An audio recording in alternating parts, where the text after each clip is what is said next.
নমস্কাৰ বন্ধুসকল, মই লক্ষ্যজিত আৰু আপোনালোকে চাই আছে জ্ঞান বিকাশ। বন্ধুসকল, এই ভিডিঅ'টোত আপোনালোকৰ বাবে লৈ আহিছোঁ 2021 বৰ্ষৰ লগত জড়িত কিছুমান কাৰেণ্ট এফেয়াৰ্ছৰ প্ৰশ্ন উত্তৰ, যিকেইটা আপোনালোকৰ যিকোনো ধৰণৰ কম্পিটিটিভ এক্সামৰ বাবে খুব গুৰুত্বপূৰ্ণ। বিশেষকৈ আহি থকা অসম পুলিচৰ SI আৰু UB AB কনষ্টেবলৰ যি ৰিটেন এক্সাম হ'ব, সেই ৰিটেন এক্সামৰ বাবে জৰুৰী হোৱাকৈ সকলো প্ৰশ্ন আপোনালোকৰ বাবে যুগুত কৰি অনা হৈছে। গতিকে যিসকলে এই পৰীক্ষাৰ বাবে প্ৰস্তুতি চলাই আছে, তেওঁলোকে ভিডিঅ'টো প্ৰথমৰ পৰা অন্তলৈকে অকণো স্কিপ নকৰাকৈ চাই যাব। তেতিয়া আপোনালোকৰ লাভ হ'ব বুলি মই ভাবোঁ। গতিকে আহক আমি পলম নকৰি আজি ভিডিঅ'টো আৰম্ভ কৰোঁ। প্ৰথম প্ৰশ্নটো হৈছে, অষ্ট্ৰেলিয়াৰ উচ্চতম ন্যায়ালয়ৰ ন্যায়াধীশ হিচাপে নিযুক্ত হোৱা প্ৰথমগৰাকী ভাৰতীয় মূলৰ ব্যক্তি কোন? হেমন্ত ধনজী, জয় শাহ, জেছমিন হৰিচন, ৰঘুবালা গুপ্তা। ইয়াৰ শুদ্ধ উত্তৰটো হৈছে ক অপশ্যনত থকা হেমন্ত ধনজী। হেমন্ত ধনজী হৈছে অষ্ট্ৰেলিয়াৰ উচ্চতম ন্যায়ালয়ৰ ন্যায়াধীশ হোৱা প্ৰথমগৰাকী ভাৰতীয় মূলৰ ব্যক্তি। এইটো এটা গুৰুত্বপূৰ্ণ প্ৰশ্ন, যিকোনো কম্পিটিটিভ এক্সামত এনেধৰণৰ প্ৰশ্ন আহিব পাৰে। গতিকে আপোনালোকে প্ৰশ্নটো উত্তৰটো ক'ৰবাত নোট কৰি ৰাখিব, নহ'লে মনত ৰাখি থোৱাটো জৰুৰী। আহক আমি পৰৱৰ্তী প্ৰশ্নলৈ আগবাঢ়োঁ। পৰৱৰ্তী প্ৰশ্নটো হৈছে, আফ্ৰিকাৰ সকলোতকৈ উচ্চ পৰ্বত মাউণ্ট কিলিমাঞ্জাৰোৰ শিখৰত উপনীত হোৱা বিশ্বৰ সৰ্বকনিষ্ঠ পৰ্বতাৰোহীগৰাকী কোন? ঋতুস্মান চক্ৰৱৰ্তী, বিৰাট চন্দ্ৰা, অভিমন্যু মিশ্ৰ, ওপৰৰ কোনো নহয়। ইয়াৰ শুদ্ধ উত্তৰটো হৈছে যিটো খ অপশ্যনত আছে, বিৰাট চন্দ্ৰা। বিৰাট চন্দ্ৰা হৈছে আফ্ৰিকাৰ সকলোতকৈ উচ্চ পৰ্বত মাউণ্ট কিলিমাঞ্জাৰোৰ শিখৰত উপনীত হ'বলৈ সক্ষম হোৱা সকলোতকৈ কনিষ্ঠ, মানে একেবাৰে কম বয়সীয়া পৰ্বতাৰোহী। আহক এতিয়া আমি পৰৱৰ্তী প্ৰশ্নটোলৈ আগবাঢ়োঁ। পৰৱৰ্তী প্ৰশ্নটো হৈছে, নাৱেৰে 70 দিনত আটলাণ্টিক মহাসাগৰ পাৰ হোৱা বিশ্বৰ সৰ্বকনিষ্ঠ মহিলাগৰাকী কোন? অভিজিতা গুপ্তা, কাজা কালাছ, জেছমিন হৰিচন, ওপৰৰ কোনো নহয়। ইয়াৰ শুদ্ধ উত্তৰটো হৈছে গ অপশ্যনত থকা জেছমিন হৰিচন। জেছমিন হৰিচনে নাৱেৰে মাত্ৰ 70 দিনত আটলাণ্টিক মহাসাগৰখন গোটেইখন মহাসাগৰ পাৰ হৈছিল নাৱেৰে গৈ 70 দিনত, আৰু তেওঁ হৈছে সকলোতকৈ কনিষ্ঠ মহিলা। আহক আমি পৰৱৰ্তী প্ৰশ্নলৈ আগবাঢ়োঁ। পৰৱৰ্তী প্ৰশ্নটো হৈছে, দবা ইতিহাসৰ সকলোতকৈ কম বয়সীয়া গ্ৰেণ্ডমাষ্টাৰজন কোন? ঋতুস্মান চক্ৰৱৰ্তী, বিৰাট চন্দ্ৰা, হেমন্ত কুমাৰ, অভিমন্যু মিশ্ৰ। ইয়াৰ শুদ্ধ উত্তৰটো হৈছে এইটো ঘ অপশ্যনত আছে, অভিমন্যু মিশ্ৰ।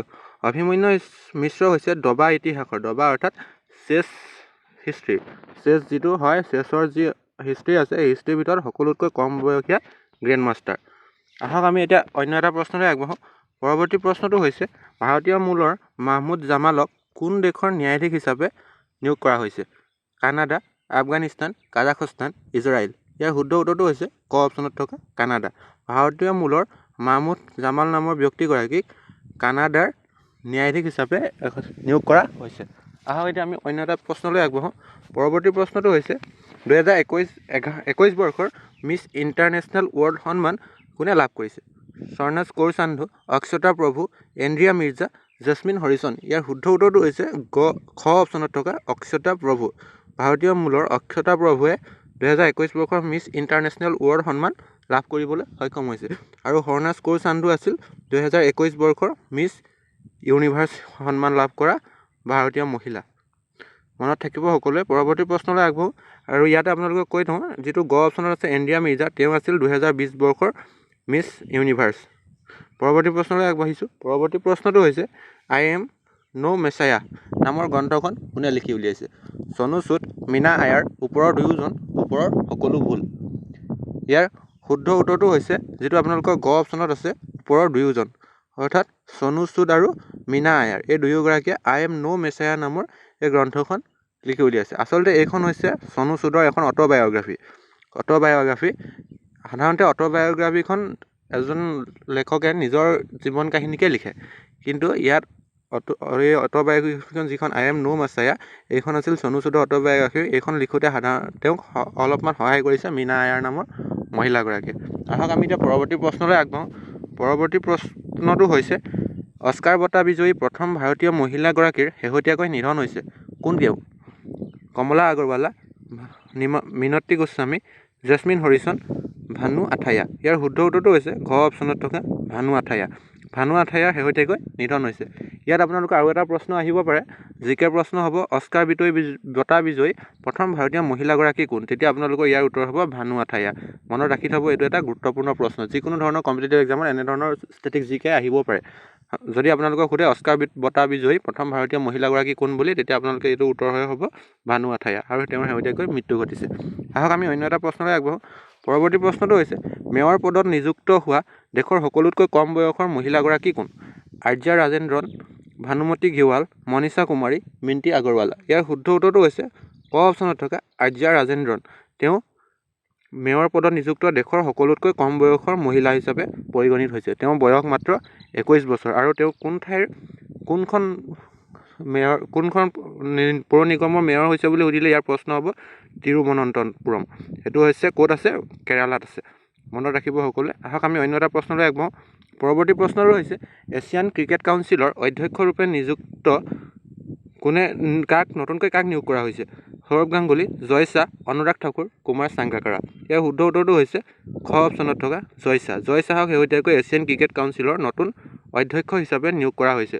আৰু এই জয় শাহ কোন আছিল? জয় শাহ হৈছে ভাৰতৰ গৃহমন্ত্ৰী যি অমিত শ্বাহৰ পুত্ৰ আৰু তেওঁ বৰ্তমান BCCIৰ সচিব অৰ্থাৎ ছেক্ৰেটেৰী। আহক আমি পৰৱৰ্তী প্ৰশ্নলৈ আগবাঢ়ো।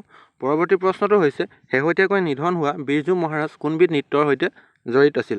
ভাংৰা, ভৰতনাট্যম, কথক, কথাকলি। এই শুদ্ধ উত্তৰটো হৈছে গ অপশ্যনত থকা কথক। শেহতীয়াকৈ যি মৃত্যু ঘটিছিল যে বিৰজু মহাৰাজ তেওঁ আছিল কথক নৃত্যৰ সৈতে জড়িত এজন নৃত্যশিল্পী। আহক আমি অন্য এটা প্ৰশ্নলৈ আগবাঢ়ো। পৰৱৰ্তী প্ৰশ্নটো হৈছে কাজাকালা শেহতীয়াকৈ কোন দেশৰ প্ৰথম প্ৰধানমন্ত্ৰী হিচাপে নিৰ্বাচিত হৈছে? Israel, Brazil, America, Estonia. ইয়াৰ শুদ্ধ উত্তৰটো হৈছে ঘ অপশ্যনত থকা এস্তোনিয়া। এস্তোনিয়াৰ প্ৰথমগৰাকী মহিলা প্ৰধানমন্ত্ৰী হিচাপে নিৰ্বাচিত হৈছে তেওঁ হৈছে কাজা কালাছ। এইটো এটা গুৰুত্বপূৰ্ণ প্ৰশ্ন যিটো আপোনালোকৰ যিকোনো ধৰণৰ কম্পিটিটিভ এক্সামত কাৰেণ্ট এফেয়াৰ্ছ হিচাপে আহিব পাৰে। আহক আমি অন্য এটা প্ৰশ্নলৈ আগবাঢ়ো। অন্যটো প্ৰশ্ন হৈছে 2021 বৰ্ষৰ বাবে ফ্লোৰেন্স নাইটিংগেল সন্মান কোনগৰাকী ভাৰতীয় নাৰ্ছক দিয়া হৈছে? ভানুমতী ঘিৱাল, অভিজিতা গুপ্তা, ভানু আথায়া, জেছমিন হৰিচন। ইয়াৰ শুদ্ধ উত্তৰটো হৈছে ক অপশ্যনত থকা ভানুমতী ঘিৱাল। ভানুমতী ঘিৱালক 2021 বৰ্ষৰ বাবে ফ্লোৰেন্স নাইটিংগেল এৱাৰ্ড প্ৰদান কৰা হৈছে। আহক আমি এতিয়া অন্য এটা প্ৰশ্নলৈ আগবাঢ়ো। পৰৱৰ্তী প্ৰশ্নটো হৈছে COVID-19 ভেকচিন গ্ৰহণ কৰা প্ৰথম ভাৰতীয় নাগৰিকজন কোন আছিল? অভিনৱ বিন্দ্ৰা, মনীষ কুমাৰ, বিবেক গুপ্তা, অভিষেক কুমাৰ। ইয়াৰ শুদ্ধ উত্তৰটো হৈছে খ অপশ্যনত থকা মনীষ কুমাৰ। মনীষ কুমাৰে COVID-19ৰ যি কোভেক্সিন আছিল এই ভেকচিন গ্ৰহণ কৰা প্ৰথমগৰাকী ভাৰতীয় আছিল। তেওঁ প্ৰথম আছিল। গতিকে আপোনালোকে এইটো এটা গুৰুত্বপূৰ্ণ প্ৰশ্ন বুলি ইয়াক মনত ৰাখি থ'ব পাৰে। পৰৱৰ্তী প্ৰশ্নলৈ আগবাঢ়ো। পৰৱৰ্তী প্ৰশ্নটো হৈছে অষ্ট্ৰেলিয়াৰ বিগ বেছ লীগত অংশ লোৱা প্ৰথম ভাৰতীয় পুৰুষ ক্ৰিকেটাৰজন কোন? চেতেশ্বৰ পূজাৰা, প্ৰবীণ তাম্বে, উন্মুক চান, ওপৰৰ এজনো নহয়। ইয়াৰ শুদ্ধ উত্তৰ হৈছে গ অপশ্যনত থকা উন্মুক চান। উন্মুক চান হৈছে অষ্ট্ৰেলিয়াৰ যি বিগ বেছ লীগ সেই বিগ বেছ লীগত অংশ লোৱা প্ৰথমগৰাকী ভাৰতীয় পুৰুষ ক্ৰিকেটাৰ। আৰু মহিলা ক্ৰিকেটাৰ বুলি ক'লে আপোনালোকে মনত ৰাখি থ'ব তেওঁ হৈছে হৰমনপ্ৰীত কৌৰ। হৰমনপ্ৰীত কৌৰ আছিল প্ৰথমগৰাকী ভাৰতীয় ক্ৰিকেটাৰ বা প্ৰথম মহিলা ভাৰতীয় ক্ৰিকেটাৰ। আহক এতিয়া আমি পৰৱৰ্তী প্ৰশ্নলৈ আগবাঢ়ো। পৰৱৰ্তী প্ৰশ্নটো হৈছে ভাৰতবৰ্ষৰ 48 সংখ্যক মুখ্য ন্যায়াধীশজনৰ নাম কি? ভাৰত ৰবীন্দ্ৰ বাবৰে, ৰামনাথ কোবিন্দ, ৰঞ্জন গগৈ, এন ভেংকটৰমন। ইয়াৰ শুদ্ধ উত্তৰটো হৈছে ঘ অপশ্যনত থকা এন ভেংকটৰমন। এন ভেংকটৰমন হৈছে 48 সংখ্যক ভাৰতৰ উচ্চতম ন্যায়ালয়ৰ মুখ্য ন্যায়াধীশ।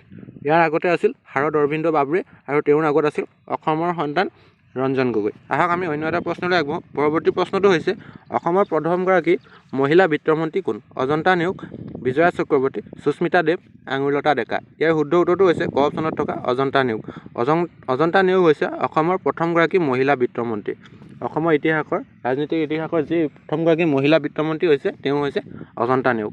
আহক আমি অন্য এটা প্ৰশ্নলৈ আগবাঢ়ো। পৰৱৰ্তী প্ৰশ্নটো হৈছে CBIৰ নৱনিযুক্ত নিৰ্দেশকগৰাকী কোন? এন ভেংকটৰমন, সুবোধ কুমাৰ জয়ছোৱাল, কে শিৱান, হিলাল আহমেদ। ইয়াৰ শুদ্ধ উত্তৰটো হৈছে খ অপশ্যনত থকা সুবোধ কুমাৰ জয়ছোৱাল। ইয়াৰ এন ভেংকটৰমন কোন আছিল? আপোনালোকে পাই আহিছে তেওঁ আছিল ভাৰতৰ 48 সংখ্যক মুখ্য ন্যায়াধীশ।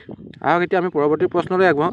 পৰৱৰ্তী প্ৰশ্নটো হৈছে আমেৰিকাৰ প্ৰথমগৰাকী মহিলা উপ ৰাষ্ট্ৰপতি কোন? প্ৰিয়ংকা ৰাধাকৃষ্ণন, মিন্টি আগৰৱালা, কমলা হেৰিছ, গীতা মিত্তাল।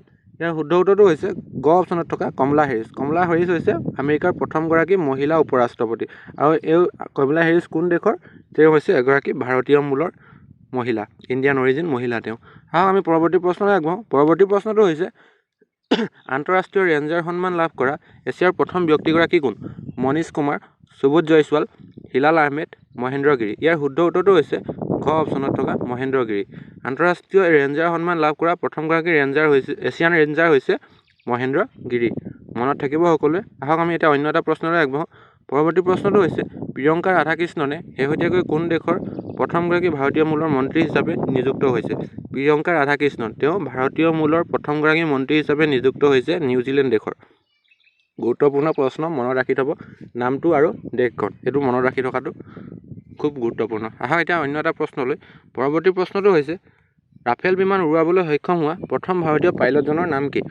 সুবোধ কুমাৰ জয়ছোৱাল, হিলাল আহমেদ, মনীষ কুমাৰ, এন ভেংকটৰমন। ইয়াৰ শুদ্ধ উত্তৰটো হৈছে খ অপশ্যনত থকা হিলাল আহমেদ। হিলাল আহমেদ হৈছে ৰাফেল বিমান উৰুৱাবলৈ সক্ষম হোৱা প্ৰথমগৰাকী ভাৰতীয় পাইলট। এতিয়া আহক আমি পৰৱৰ্তী প্ৰশ্নলৈ আগবাঢ়ো। পৰৱৰ্তী প্ৰশ্নটো হৈছে কোনগৰাকী লেখকক শেহতীয়াকৈ বিশ্বৰ সকলোতকৈ কম বয়সীয়া লেখক হিচাপে স্বীকৃতি দিয়া হৈছে? দ্বিতীশমান চক্ৰৱৰ্তী, গীতা মিত্তাল, অভিজিতা গুপ্তা, জেছমিন হৰিচন। ইয়াৰ শুদ্ধ উত্তৰটো হৈছে যিটো আপোনালোকৰ গ অপশ্যনত আছে, শুদ্ধ উত্তৰটো হৈছে ইয়াৰ শুদ্ধ উত্তৰটো হৈছে যিটো গ অপশ্যনত আছে অভিজিতা গুপ্তা। অভিজিতা গুপ্তা শেহতীয়াকৈ সকলোতকৈ কম বয়সীয়া লেখক হিচাপে স্বীকৃতি পাইছে। তেওঁ বয়স মাত্ৰ 7 বছৰ। তেওঁ বৰ্তমান 2য় শ্ৰেণীত পঢ়ি আছে, অৰ্থাৎ ক্লাছ 2ৰ ষ্টুডেণ্ট হয় আৰু তেওঁ সকলোতকৈ কম বয়সীয়া লেখক হিচাপে স্বীকৃতি পাইছে। আহক আমি পৰৱৰ্তী প্ৰশ্নটোলৈ আগবাঢ়োঁ। পৰৱৰ্তী প্ৰশ্নটো হৈছে ব্ৰডকাষ্টিং কণ্টেণ্ট কমপ্লেইন কাউন্সিল চমুকৈ BCCৰ প্ৰথম মহিলা অধ্যক্ষগৰাকী কোন? কমলা আগৰৱালা, মিণ্টি আগৰৱালা, অভিজিতা গুপ্তা, গীতা মিত্তাল। ইয়াৰ শুদ্ধ উত্তৰটো হৈছে ঘ অপশ্যনত থকা গীতা মিত্তাল।